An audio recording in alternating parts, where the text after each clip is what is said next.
Yeah, March Madness, it is upon us. It's here. Men's tournament, right? They start tonight, I believe, with some of those first 4 games. So happy to still be playing, happy to be playing in the NCAA tournament.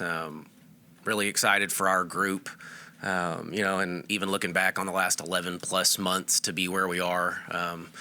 Really, really proud of what we have accomplished up to date.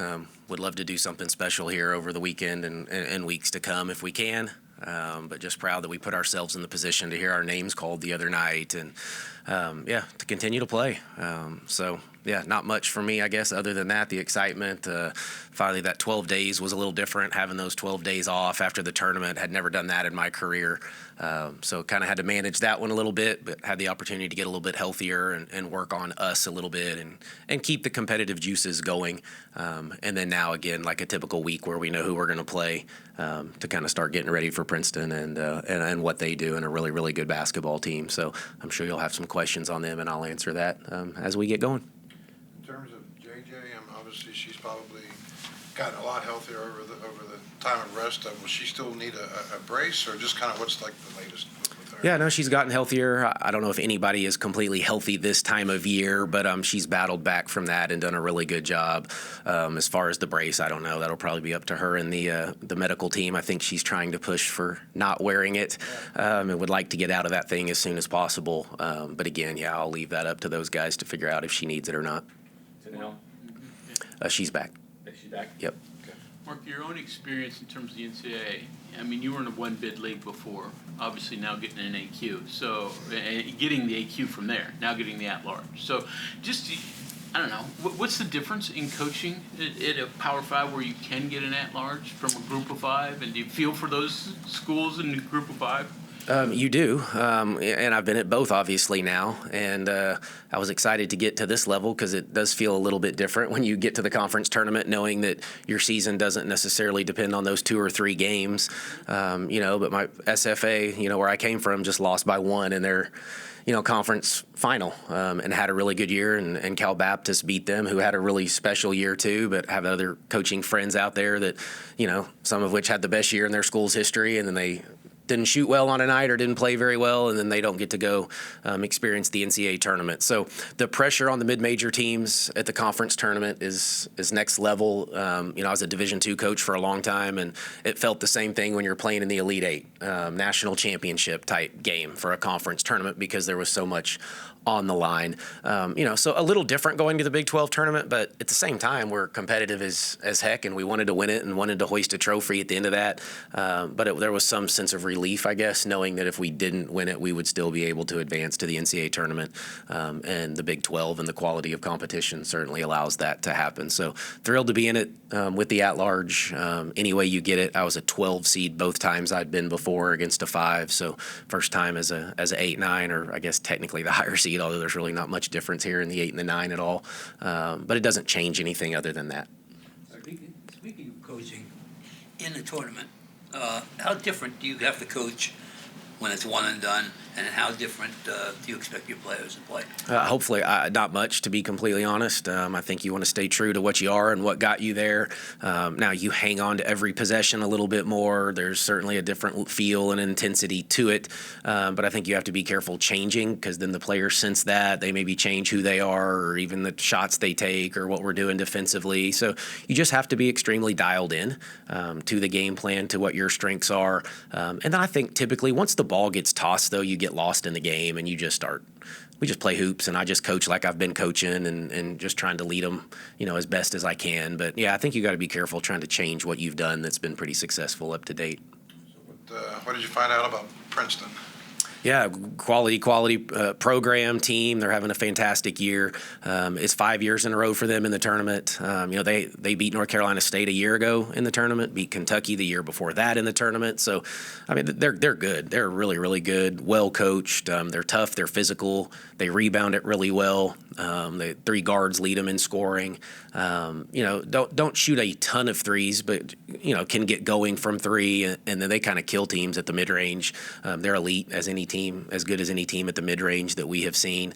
And then defensively, I think they're giving up like 52 a game in their last 5. 55 overall, but the last 5 is even lower than that. So this team can guard really, really well. And there's some versatility to what they do. So no, as I like to say, full attention for sure. This is a quality opponent. On paper, you guys are right there, 57, 56 points a game. Like you said, they're 55. So very, very similar, but it seems like it's 2 different approaches to get to that points allowed. Yeah, lots of different ways to do things. Yeah. We certainly do it differently than they do.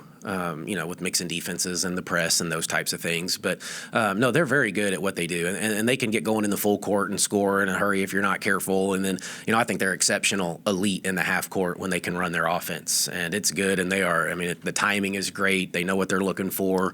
They know their roles. Their Caitlin Chin, their point guard, is really dynamic and leads the show for them. And the St. Rose kid's pretty special too on the wing, and then another freshman wing that's good, and these 2 posts that are physical.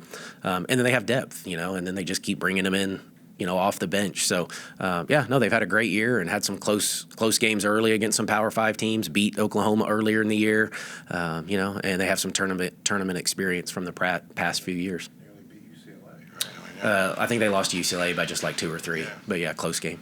Ruby, do you see any similarities with Gino, or does she have her own style when you study her? Well, there's some. I mean, some of the offensive stuff, some of the chin action stuff might come from some of that from Gino's days. But no, I think at this point she's put her own stamp on that program and done a tremendous job. There on both ends. But yeah, I think you always take a little bit of who you're around or work for or play for, those types of things. So some of it, but no, I think they're their own identity. Ability to score, it seems like at multiple levels of the court, and then Mitchell, really good rebounder, the best in the Ivy League. Do they remind you of anyone in the Big 12 from that standpoint of really dynamic guard, but really good rebounder as well on the inside? Well, a lot of the Big 12 rebounds, so that that's been an Achilles heels of ours all year. So a specific team, no, probably not. A little bit different, but definitely. I mean, they've got dynamic guards that can really score it. Don't really shoot it necessarily at the post position from the perimeter, but they understand what their role is, and they do a great job of it. So no, a little bit different, and then just they don't quite have the size of some of the Big 12. Just as in height, but they play just as hard and they're just as physical as some of the Big 12 teams. I noticed I'm sure you studied that Oklahoma game, and I'm sure the Oklahoma team that they played then is different than the team you faced later. What did you see from that they were able to do against Oklahoma? Yeah, I haven't got all the way through that game yet, to be completely honest. That was a while back, so I kind of start now and work my way backwards. But you are right, Oklahoma was a little different. I'm not taking anything away from that win because that's a fantastic win. But Oklahoma, from what I've seen so far, looked a little different late in the year than they did early in the year, and I thought they struggled Oklahoma a little bit early and then found their way. So we'll keep digesting that one a little bit. I mean, we'll watch it in detail because it's a common opponent and the only one we have, so we do need to evaluate that one a little bit. But and we still have some time. But yeah, we've kind of focused more on what they've looked like here lately than where they started to, because Princeton's changed. Even one of their their lineup has changed since then. They weren't starting one of the post players that starts now that started in that Oklahoma game. So I've seen a little bit of it, but not enough to completely evaluate it. Has women's basketball reached the point where they don't have to have Iowa playing at home in this, and where you can have much similar to the men? Yeah, no, I think we're getting close to that. So yeah, the home site's hosting the first 2 rounds. I think women's basketball is, we're trending in that direction for sure. I don't know if we're quite there yet, but this is the closest we've ever been, without question. And I think you see some of the conference tournaments on these neutral floors and the crowds that they're drawing. I think we still have opportunities to go to neutral sites here pretty soon. When that is, I'm not sure, but I know we're closer now than we ever have been with the excitement around women's basketball. How do you keep your team from, I know it's the NCAA tournament, but how do you keep your team from, in the back of their minds, looking ahead to that next game if they get to there?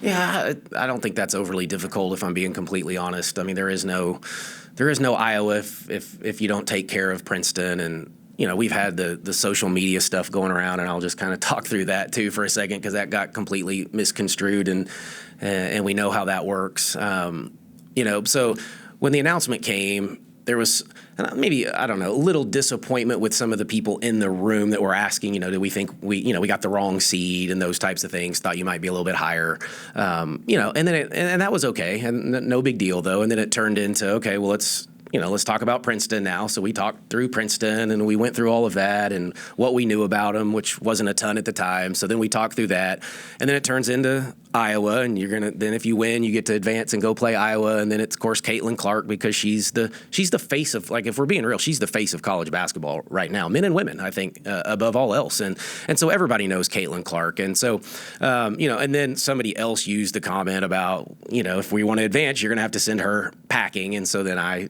use that phrase, and now that's turned into what it's turned into, and people Facebooking me and DMing me and my family, and I had a Facebook post to my wife on Valentine's Day, and an Iowa fan has now commented on something about the biggest mistake of my life was poking the bear and Caitlin Clark, and there was no intent in any way, shape, or form to do anything like that. It was just having fun with the crowd at the time, and we will never look past Princeton. That's all we have talked about as a team. That's all we're going to prepare for. If we are fortunate enough to beat them, yes, that would be a great experience to play Caitlin Clark at Iowa. I guess that would be her final home game, right? Because she's announced that she's going to go pro. So, yeah, and then at the same time, like, what would you want me to say to my team?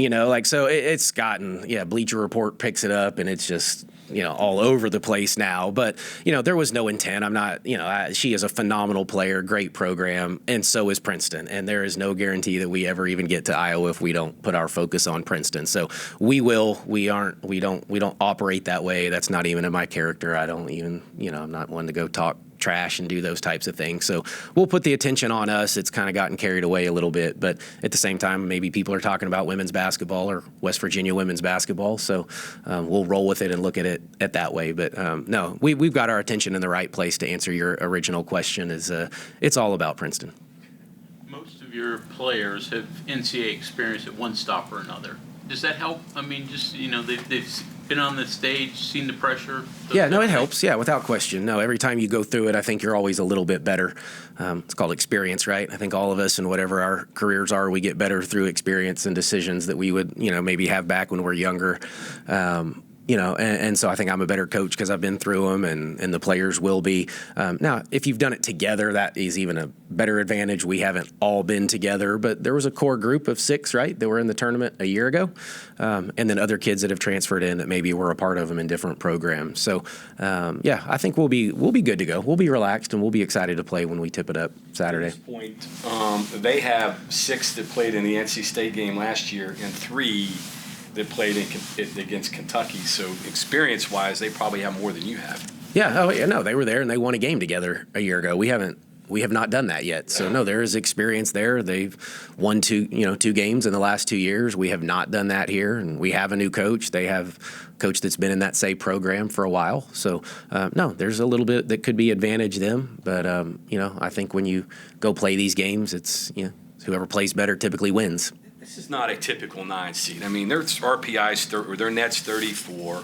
They play a really good non-conference schedule, obviously, and then she's had success. This is not what you normally see from a 9, is it?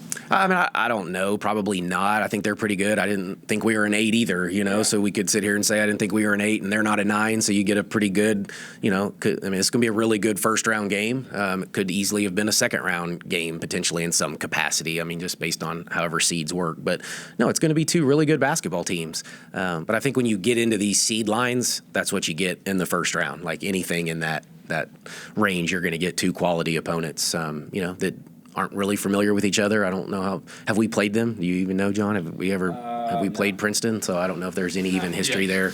We have 16. 16. So one. Yeah. That's the only. They've played them. One time. So one time to match Obviously, up. there, so So. that's completely different. Yeah. So no, different coaches, different times. So yeah, not a lot to draw off of there. Coach, when you guys have really been rolling this year, it's when you've had that 3rd, 4th, maybe even the 5th contributor.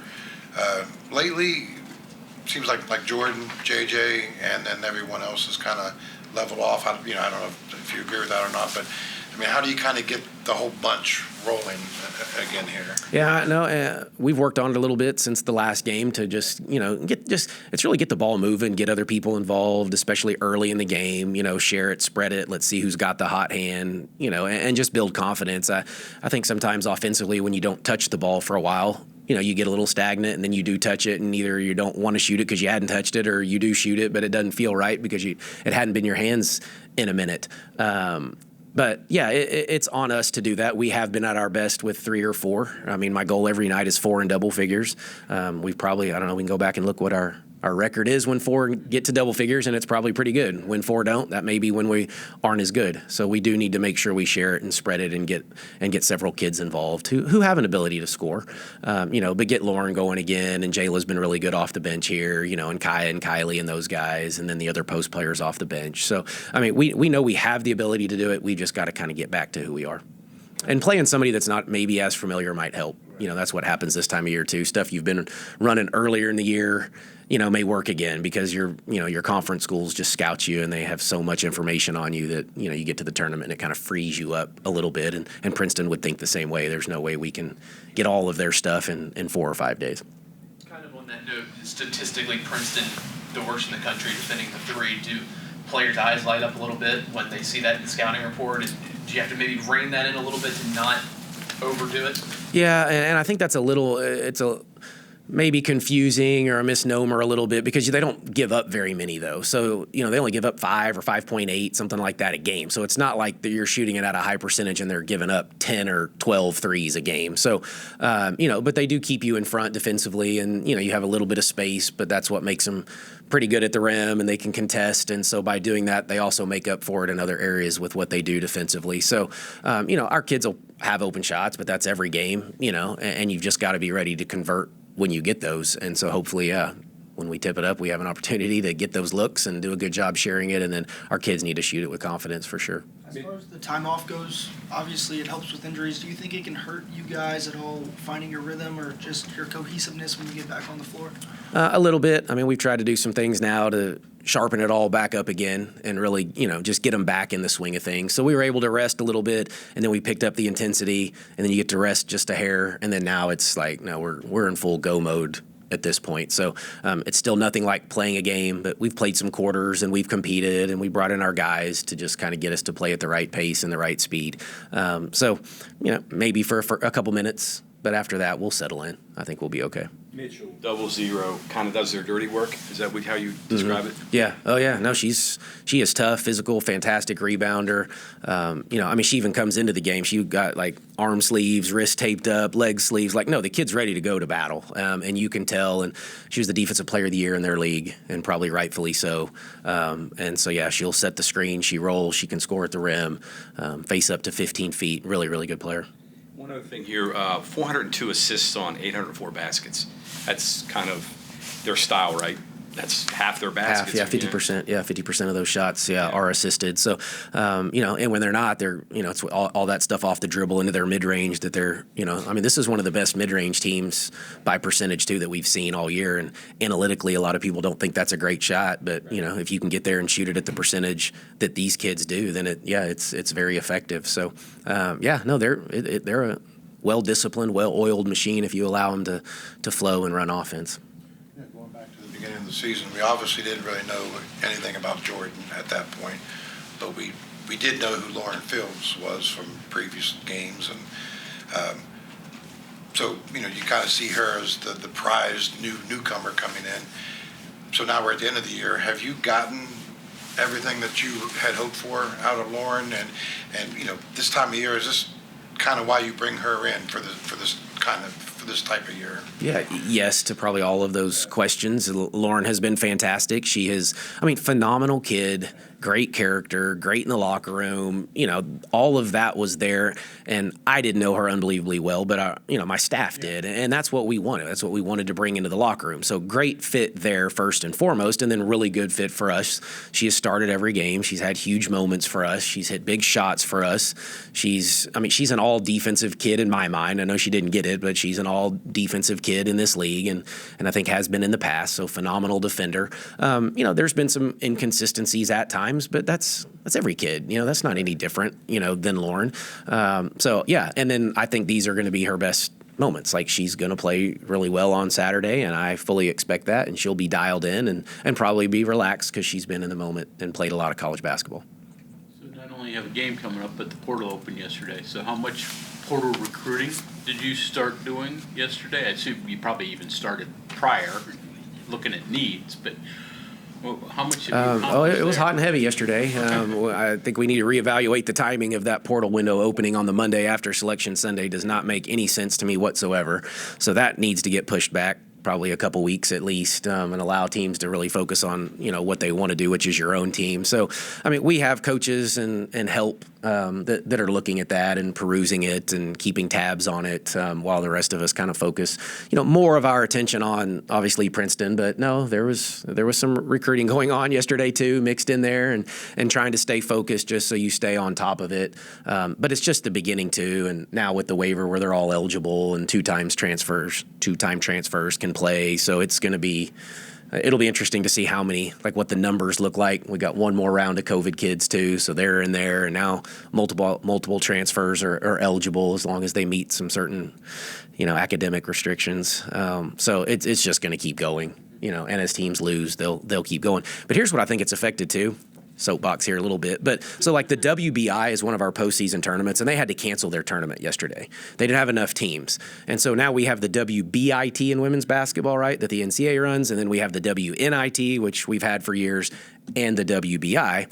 Well, now we have, because kids were going into the portal, they're choosing not to play in the postseason that should probably be playing in the postseason and finishing their obligation to their team, but they're choosing not to, and so teams now are having to back out because they don't have enough players, and so then other teams that probably even barely qualify for the postseason are getting to play, which then now the WBI doesn't even have enough teams to exist, so kids aren't even getting opportunities to play in the postseason. So, and I don't know that the portal is all of that, but I think that's a big old piece of it right now, is that, ironically, these kids now are worried if they don't get in the portal early enough that, they may lose out on opportunity. So they choose that over finishing the postseason with their team, which forces coaches to have to back out of it and not let their kids, or those that want to play on their team, play in the postseason because they just don't have enough bodies. And so it's the unfortunate snowball circumstance of what's happened right now. And I think if we move the portal back, I think maybe more kids would stay and finish the postseason, and then they could go into the portal, and we could all kind of be happy here, and we can get more kids in the postseason, more coaches coaching in the postseason, and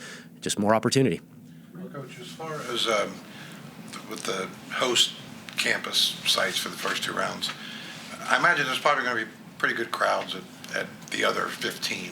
I can't imagine any of them are going to equal what you guys are going to see at Iowa with the obviously the excitement that Clark has built. Is that anything you've I can't imagine you guys have played against some good atmospheres this year, but I can't imagine anything is going to equal to what you're going to see this weekend. We will not have played in anything that equals what we will see Saturday. And even that's a neutral floor game, but it's a passionate fan base, and what they've done there and built, and obviously Caitlin Clark's been a big piece of that, but it hasn't just been her, but of course she's the face of it. They've got something unbelievably special. I think I saw they've sold out every home game this year, and so they'll be they play before us. They're 2:00 their local time game on ABC that day, so they're going to play in front of us. So I imagine a big contingent will stay around, assuming Iowa advances, that they'll want to watch and see who they're going to play on that Monday. So that environment will be good, and then whoever advances, us or Princeton's going to have a crazy environment that Monday night or Monday, whatever time the game is, in her last game there. they're like pumping in noise inside the practice facility? Or? Yeah, I mean, we've done enough of that. I mean, once you get to a certain decibel level, which we've played in plenty of those already, like it doesn't like you're already into your hand signs and language, from that standpoint. So I think we'll be okay there. I mean, it's going to be loud, but Iowa State was really loud. K-State was really, really loud. Baylor was really, really loud, where you can't hear yourself, and so you got to communicate a different way. And so we'll continue with that, but we've had that in place. Are you ready with all those stuff that you mentioned earlier that went out across the nation to be the villain when you go out? Yeah, to I mean, Iowa? it's just like it may be the way it's going to be, I guess. I think we created that one. But I mean, yeah, it's okay. I mean, it's not really my character. I'm not really trying to ever be the villain guy, but if I have to be, that's okay. But, as long as our team's excited and motivated, it's all fun and games, really. Like, it's our sport, and it's fun, and people are talking about us, and, we're building excitement about it. And I think we've done that with what we've been able to do in this first year. And, again, yeah, there'll be some fans that are probably more into it than anybody else. It will be basketball again once we tip it up. Well, just along those lines, though, Kansas State beat Iowa, and I'm sure you've studied that game. What success did Kansas State have against Iowa? Because obviously you were right there with Kansas twice and had opportunities to win both those games. Yeah, again, I mean, yeah, we watched those early. They split with them because they've already played them twice, so they each won. And we just don't have the same team that Kansas State does. Like, it's just and I've seen it. It just, I don't know if I can get a ton from that. We don't have Ayoka Lee. We don't work through her like Kansas State can do. So a little bit of a different look. But again, like I really haven't studied Iowa. I mean, I've just watched Iowa more as the fan up to date than I have not scouted Iowa at all yet. So that's not really my emphasis. I've just watched Kansas State play them because that was a high level. Well, you had to study Kansas State. Yeah, but I wasn't watching Iowa play Kansas State to get ready for for Kansas State either. So when the time comes, I'll put my attention there. But that's not the time yet for me to worry about Iowa. Not many teams that have a makeup like Kansas State. No, what they have and what we have are two completely different lineups. With Princeton going 13-1 in league play, and they didn't have a ton of close games, but obviously you guys down the stretch had pretty much close game night in, night out. Do you think that can be a help to you guys because you know how to play in these close games late where it's decided in the last 2 minutes? Hopefully. Yeah, I hope we get some experience from that. Now, we didn't close them the way I would like to have closed those games, but again, every time you go through it, you get a little bit better. They're battle tested too, though. I know. In the Ivy League, maybe not quite as much or too many close games, but their semifinal was close against Penn. That came down to the last 5 minutes in a good game. Columbia always plays them, fairly tough as well. So they've had some, and they've done it before, so they'll be ready. But yeah, you hope the Big 12 prepares you for these opportunities. There's a lot of star power right now in women's college basketball, Caitlin Clark, et cetera, et cetera. With so many eyes being on the tournament this year, what can that do for a player like JJ, who obviously awards, she's up for the same as all those players are? Can that get her on that kind of national spotlight as well? Sure can, yeah. It can for JJ, any player on the team, our program, that we're trying to build here. So, yeah, now you get the national spotlight. You're on national TV. I think there's people that don't watch basketball that all of a sudden start watching basketball in March Madness and are filling out brackets and don't even know what they're talking about, but they get into it, and us being in Iowa City that will take it to another level as well because she's the face of women's basketball. So, yeah, JJ's got opportunity. All of our kids do. For our program, all of it's all on the table right now. But that's what makes this such a great time of year, and our sport is growing. And it's not just Caitlin. There's lots of other players and coaches that are helping build this. But we are certainly going to a site that is passionate right now about women's basketball. Does it seem like yesterday you were just up on that stage being introduced? Has this gone by fast? It has. This is.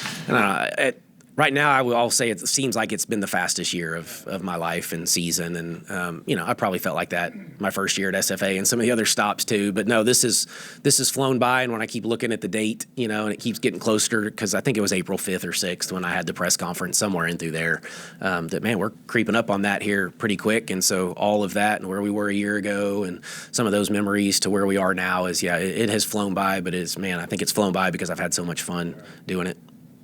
Rest of this week, I assume you have shoot-around press conference Friday, day before, like they always do. So when do you guys travel? What's up for you guys? Yeah, we don't really know. We will leave on Thursday, but we do not know when yet. So that's still, we're waiting on that So a lot of it's still up in the air. But we'll practice here all the way. We'll practice here Thursday too, and then leave sometime after practice whenever we get that scheduled, and wait on the airline to kind of give us the time. And then honestly, beyond that, I don't know what the schedule is after that. I don't know when we do the press conference. I don't know when we practice there or shoot around.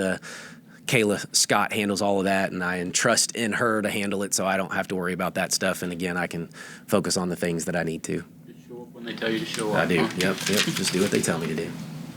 Thanks, everyone. Thanks, guys.